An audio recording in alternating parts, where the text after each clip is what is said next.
Peperiksaan SPM dijadual diadakan pada Mac nanti dan Menteri Pendidikan Datuk Seri Razi Jidin melahirkan kebimbangan sekiranya sekolah menengah akan digunakan sebagai pusat mengundi bagi pilihan raya negeri Johor. Firdaus Azil yang berada di Johor baru ada laporan berkaitan kebimbangan yang ada kewajarannya. Firdaus.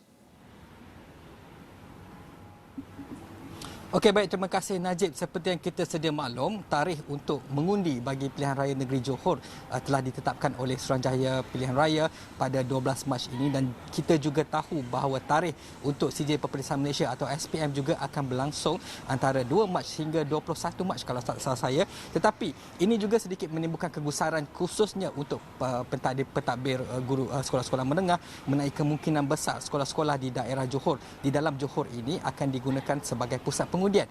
Dan sebentar tadi, pada petang tadi, Menteri Kanan Pendidikan Datuk Dr. Razi Jidin telah mengadakan libat urus dengan persatuan yang di-Ketua PIBG dan sebagainya. Dan ada juga kita tanyakan soalan ini, jika tak boleh guna ataupun tidak boleh menjadikan pusat pengundian di sekolah menengah, di mana boleh dijadikan, maka ini jawapan. Kita dengarkan jawapan Datuk Dr. Razi Jidin.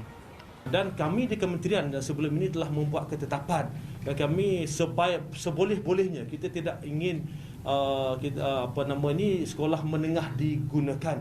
Insya-Allah kita akan menulis kepada SPR dalam masa terdekat, kerana kita sedar banyak rungutan daripada guru-guru apabila sekolah menengah digunakan sebagai pusat pembuangan undi, maknanya segala proses itu perlu dibuat semula, penyusunan meja, dan sekarang ini kita menggunakan sistem baru, semua ada barcode dengan susunan, dengan indeks dan sebagainya. Dan kita perlu ingat bahawa dalam konteks peperiksaan SPM ini tak macam dulu. Kalau dulu jaraknya 1 meter, sekarang ini jaraknya 1.5 meter. Dan pada masa yang sama juga kita ada banyak bilik-bilik lain. Kita ada bilik khas, kita ada bilik alternatif.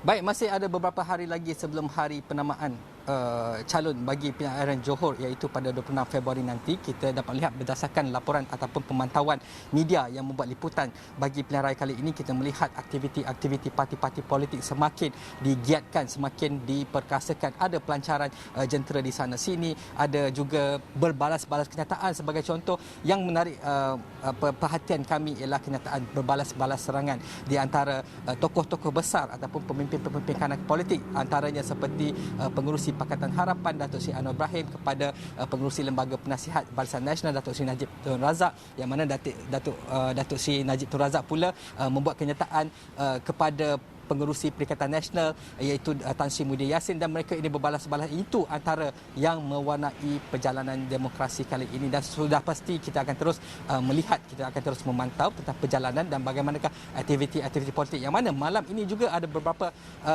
kempen ataupun aktiviti politik. Difahamkan akan ada sesi listening oleh Parti Ikatan Demokratik Malaysia Muda bersama Parti DAP, dan di sebelah di Kota saya di Kota Tinggi juga ada pelancaran untuk Pemuda Perikatan Nasional yang akan disempurnakan oleh Ketua Pemuda Parti Pembumi Bersatu Malaysia Senator Wan Ahmad Faisal, serta Ketua Pemuda bagi Perikatan Nasional YB Ahmad Fadli Syahari dan sebagainya. Semua ini akan kita membuat liputan, akan kita kongsikan di dalam laman astroawani.com. Jadi kembali pada Najib, silakan. Baik, terima kasih. Firdaus akan membawakan perkembangan terkini dari masa ke masa, dan juga Firdaus rakan tugas terus menjaga keselamatan dan juga kesihatan dalam kes yang meningkat pada ketika ini.